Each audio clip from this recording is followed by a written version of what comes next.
ओम श्री गुरवे नमः।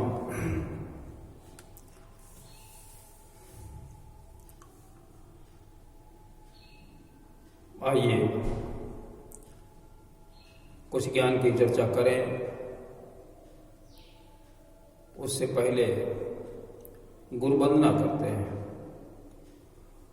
ओम गुरुर्ब्रह्मा गुरुर्विष्णु गुरुरेव महेश्वरा गुरुरेव परब्रह्म तस्मै श्री गुरवे नमः। अखंडमंडलाकारं व्याप्तं येन चराचरं तत्पदं दर्शितं येन तस्मै श्री गुरवे नमः। मातृवत लालयित्री च पितृवत मार्गदर्शिका नमो अस्तु गुरुसत्तायै श्रद्धा प्रज्ञायुता चया। ओम श्री गुरवे नमः। आइए भगवान श्री कृष्ण का ध्यान करें। ओम वसुदेव सुतं देवं कंस चाणूरमर्दनं देवकी परमानंदं कृष्णं वंदे जगद्गुरुम्। ओम श्री कृष्णाय नमः। सद्बुद्धि की देवी गायत्री का ध्यान करें। प्रकाश रूप परमात्मा के रूप में अब प्रार्थना करें कि हमारी बुद्धि को सन्मार्ग की ओर प्रेरित करें। ओम भूर्भुवः स्वः तत्सवितुर्वरेण्यं भर्गो देवस्य धीमहि धियो यो नः प्रचोदयात्। बोलिए वेद माता गायत्री की जय हो।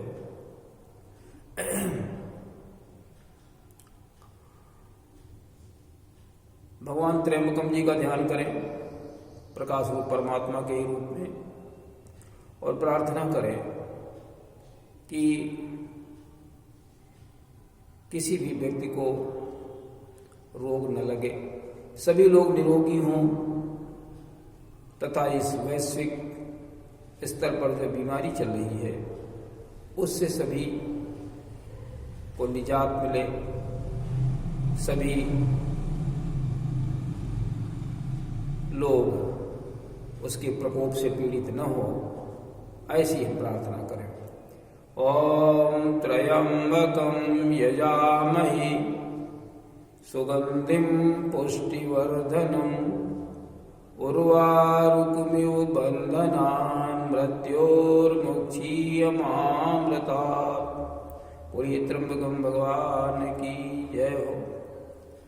श्रोता बंधुओं, धर्मानुरागी भाइयों बहनों, आज होली का त्योहार बड़े आनंद से मनाया जा रहा है। सभी लोगों को गायत्री चेतना केंद्र की ओर से शुभकामनाएं दी जाती हैं तथा एक निवेदन ये है कि ये असुरता के ऊपर देवत्व की विजय है। हिरण्याकश्यप का आतंक था, प्रहलाद जी जो कि ईश्वर के भक्त थे, उनकी रक्षा हेतु ईश्वर के एक अवतार ने, परमात्मा के एक अवतार ने जन्म लिया और हिरण्याकश्यप का अंत किया। असुरता पर देवत्व की विजय हुई। इसलिए आज के दिन हम सब लोगों को बहुत पवित्रता के साथ ये त्योहार मनाना चाहिए। इसमें हम नशीली वस्तुओं का प्रयोग न करें, बड़ों का सम्मान करें, उनको अबीर गुलाल लगाकर उनसे आशीर्वाद लें, उनसे सम्मान की प्रेरणा भी लें। एकत्रित होकर जो वेदविद हैं, जो त्यागी पुरुष पुरुषार्थी परमार्थी हैं, तपस्वी हैं, उनके पास आज के दिन बैठना चाहिए और उनसे मार्गदर्शन प्राप्त करना चाहिए, दिशा निर्देश प्राप्त करना चाहिए। कैसे हम अच्छे बने, कैसे श्रेष्ठ व्यक्ति बने, कैसे हम अपने जीवन को सार्थक करें, उनसे मार्गदर्शन प्राप्त करें, आशीर्वाद दें। आज का दिन इसीलिए सबसे श्रेष्ठ जो समय है वो कहा जाता है। इसके लिए हमें प्रयास करना चाहिए। करते भी इसके विपरीत हैं। आज के दिन मौज मस्ती के लिए नशीली वस्तुओं का प्रयोग करते हैं, कीचड़ लगाते हैं, पानी खेलते हैं। इससे कोई जीवन में मार्गदर्शन मिलने वाला नहीं है। केवल हम अपनी मनोभावना को थोड़ी देर के लिए अच्छा कर लेते हैं, थोड़ी देर के लिए उल्लास कर लेते हैं, लेकिन ये आगे की व्यवस्था के लिए घातक सिद्ध होता है। चलिए आज की चर्चा आगे बढ़ाते हैं और रामचरितमानस का ये अगला जो खंड है उसको पढ़ते हैं, उसका विश्लेषण करते हैं। देखिए, भरत जी राम जी को मनाने के लिए पूर्ववासियों के समय गुरु जी के साथ, माताओं के साथ, पारिवारिक जनों के साथ जा रहे हैं और गंगा जी के किनारे श्रृंगबेर पहुंच गए।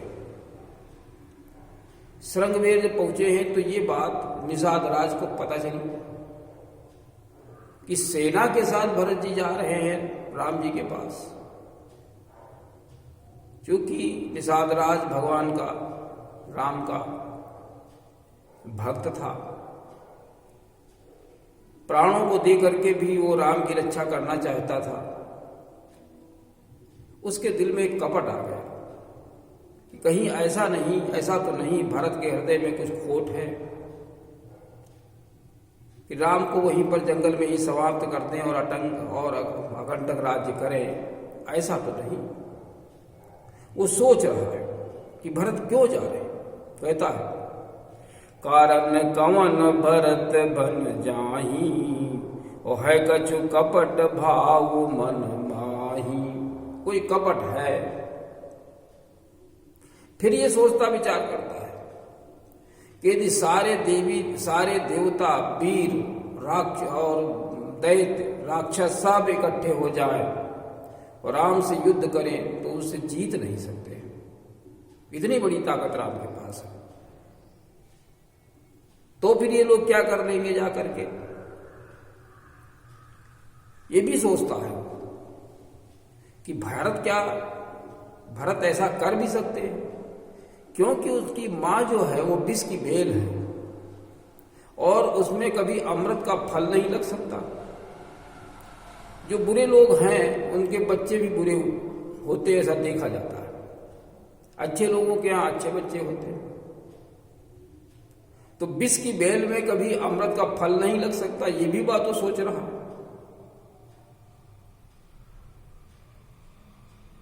कभी कभी विपरीत हो जाता है।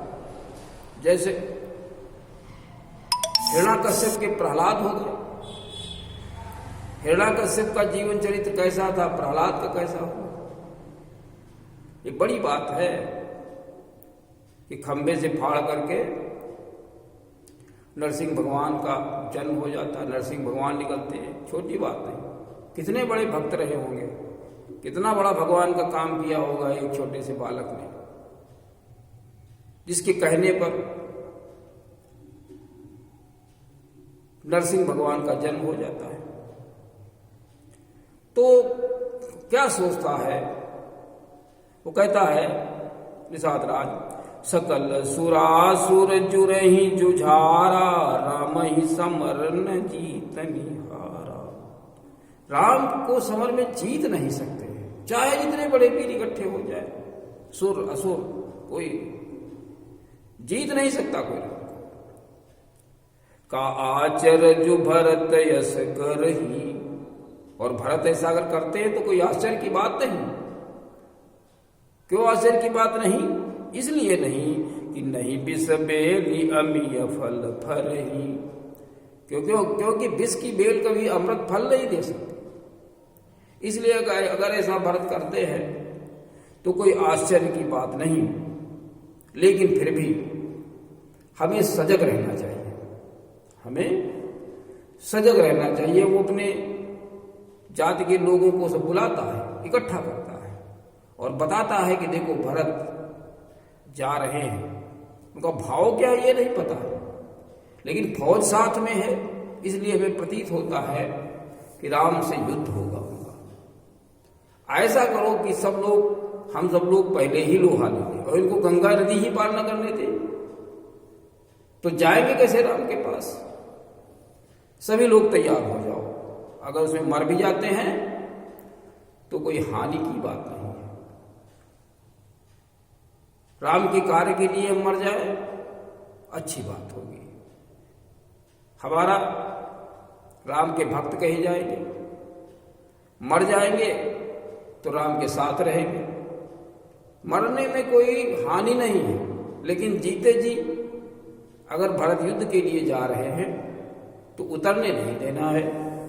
तो वो क्या कहते हैं अपने साथियों से कि सन्मुख लोह भरत सन लेऊं और जियत न सुर सरी उतरन देऊं। जीते जी गंगा नदी को मैं उतरने नहीं दूंगा, ये निषाद राज अपने साथियों से कहता है। और वो सोच रहा है, क्या सोच रहा है कि अगर हमारी मृत्यु भी होती है तो कैसे होगी? गंगा नदी के किनारे होगी, राम के कार्य के लिए होगी। ये शरीर क्षणभंगुर है, कब नष्ट हो जाए पता नहीं, लेकिन राम के कार्य के लिए अगर हम मरते हैं तो ये बहुत बड़ा लाभ हो जाएगा हमारे लिए। भरत राम के भाई हैं, उनके हाथ मृत्यु हो जाए। और ये हम सब लोग नीच आदमी हैं, छोटी बिरादरी के हैं, मर भी जाएंगे तो कोई फर्क नहीं पड़ता है। अगर कहीं जीत गए तो फिर क्या, हम लोगों का 14 भुवनों में हमारा नाम हो जाएगा, यश फैल जाएगा। मर भी गए तो ये बड़े पूर्ण फल की बात होगी, बड़े भाग की बात होगी कि हमारी मृत्यु हो गई राम कार्य में।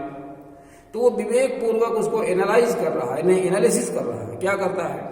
कहता कि समर मरन पुनि सुर सरी तेरा तीरा, समर मरन पुनि सुर सरी तीरा और राम काजु क्षण भंगु शरीरा। ये क्षण भंगुर शरीर राम के कार्य में लग जाए, इससे अच्छा क्या हो सकता है? और भरत भाई नभ मैं जननी जू, बड़े भाग्य अस पाई मीचू। बड़ा भाग हमारा होगा, हमने बड़े पुण्य किए होंगे तो इस प्रकार की मृत्यु मिलेगी हमको, ऐसा विचार कर रहा है। और स्वामी काज करी हूं रनरारी, भगवान के कार्य के लिए मैं युद्ध करूंगा, झगड़ा करूंगा। इस प्रकार का सहयोगी होना चाहिए कि भगवान के कार्य के लिए मैं मर मिटने के लिए तैयार हूं, ऐसा जो है सहयोगी होना चाहिए। इसी को भक्त कहते हैं। जो भगवान कार्य के लिए अपने प्राणों को भी न्यौछावर करने के लिए तैयार हो जाए, वही भगवान का भक्त होता है। गीत को देखिए, भगवान कार्य के लिए उसने अपने प्राण दे दिए। राम क्या कहते हैं उससे? राम यही कहते हैं कि जल भरी नयन कहीं रघुराई, ओ तात कर्म निज ते गति पाई। यो आपकी ये सदगति हो रही है, आपके स्वयं के कर्मों के कारण हो रही। हम आप क्या सोचते हैं? गति दुर्गति ये सब परमात्मा की देन है, नहीं, ये सब हमारी देन है। अच्छे कर्म करेंगे हम तो सदगति मिलेगी, बुरे कर्म करेंगे तो दुर्गति मिलेगी। इसमें परमात्मा को का कोई लेना देना नहीं है। भगवान श्री कृष्ण जी कहते भी, समोहम सर्वभूतेषु न मे द्वेष्योगति न प्रिया, ये भजंत माम भक्त्या मयि तेषु च अप्यहम्। जो जैसा बर्ताव करता मैं भी उसके साथ में वैसा ही बर्ताव करता हूं। न कोई मेरा प्रिय है और न कोई मेरा अप्रिय है। प्रिय हमारा कोई नहीं है। जो जैसा करता है उसके साथ ही वैसे साथ मैं भी वैसा ही करता हूं।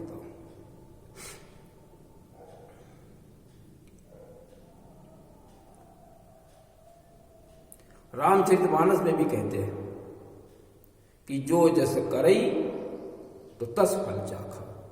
जैसा जो करता है उसको वैसा ही फल मिलता है। भगवान भी वैसा ही फल देता है।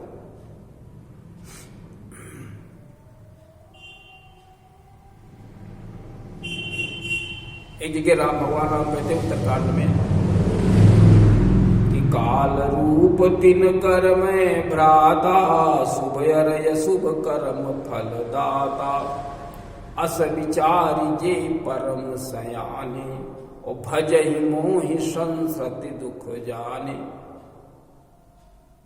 जो सयाने लोग हैं, अच्छे लोग हैं, वे बुराइयों से दूर रहते हैं, बुरे कर्मों से दूर रहते हैं और हमारे सद्गुणों के अनुसार चलते हैं। इसी प्रकार से हमको भी अपने जीवन की रीति नीति को तैयार करना चाहिए। तो क्या कहता है, स्वामी काज करी हूं रनरारी, और जस धवली हूं भुवन 10 चारी। 14 भुवनों में मेरा जस फैल जाएगा। भगवान के कार्य के लिए मैं लड़ाई लड़ूंगा, युद्ध करूंगा, भारत को नदी के पार नहीं होने दूंगा। और क्या कहते हैं, सब लोगों को सब सीख देते हैं कि साधु समाजन जाकर लेखा। सज्जनों की समाज में जिसका कोई गुणगान नहीं है, जिसका कोई लेखा जोखा नहीं है, जिसको लोग सज्जन समाज में जिसकी कोई पहचान नहीं है, और राम भगति महु जसु नय रेखा, राम भगति महु जासु न रेखा। राम भक्तों में जिसकी कोई गिनती नहीं, गणना नहीं। हम आप सब लोग कुछ नहीं, पेट भरण में लगे रहते हैं पूरी जिंदगी। भगवान के तो भक्तों में अगणना है, और न संतों में ही हमारी बात गिनी जाती, न संतों में भी नाम लिया जाता है। जाय जियत जग सो मही भारू, वो उसकी जिंदगी धरती के लिए भार जैसी हो जाती है। जिसका न संतों में कोई स्थान है, न राम भक्तों में स्थान है, तो उसकी जिंदगी बिल्कुल धरती के लिए भार हो गई। व्यर्थ ही वो पैदा हुआ, बेकार काम के लिए पैदा हुआ। और जननी जौबन बिटप कुठारू, और माता जिसने जन्म दिया है उसके यौवन रूपी वृक्ष के लिए वो काटने के लिए कुल्हाड़ी जैसा। माता भी सोचती है किसी मतलब का नहीं हुआ, हमारी सेवा शुश्रूषा जो कुछ भी मैंने किया वो सब व्यर्थ चला गया। जो न तो जिसका न तो संतों में कहीं उल्लेख है और न कहीं राम के भक्तों में भी अगणना है। तो इसलिए हम सब लोगों को सीख लेनी चाहिए कि हम ऐसे कार्य करें, भगवान का ऐसा कार्य करें जिससे संतों में मेरा भी नाम आए, भक्तों में हमारा भी नाम आए। इस प्रकार से हमें कर्म करना चाहिए। और विगत विषाद निषाद पति, और सब ही बढ़ाई उछाऊ, सुमिर राम मांगे तुरत तरकस धनुष सनाऊ। और उसका जो विषाद था, उसका जो संशय था, उसका जो दुख, उसका जो दिल के अंदर कुछ सोच थी इस प्रकार की, वो सब जाती रही। और उसने तुरंत क्या किया, अपने साथियों का उत्साह बढ़ाया, और भगवान का नाम लेकर के उसने तुरंत तरकस धनुष और कवच मांग लिया। युद्ध के लिए वो तैयार हो गया बिल्कुल। तो इस आज के सत्संग में सब लोगों को यही शिक्षा लेनी चाहिए कि हम भगवान का कार्य करें, प्राणों तक, प्राण जाने तक हम भगवान का कार्य करें। प्राण जाते हैं तो चले जाए, लेकिन भगवान का हम कार्य करेंगे। इससे जो संतों में उनकी गणना होती है और भक्तों में भी गणना होती है, और धरती के लिए हम एक श्रमशील, हम एक धर्मनिष्ठ व्यक्ति के रूप में कहे जाते हैं। इसलिए हमें इस प्रकार से अपनी सोच को बना करके आगे का काम करना चाहिए। तो सभी लोगों को पुनः एक बार होली की शुभकामनाएं। इसी के साथ में आज के कार्यक्रम का समापन। ओम शांति।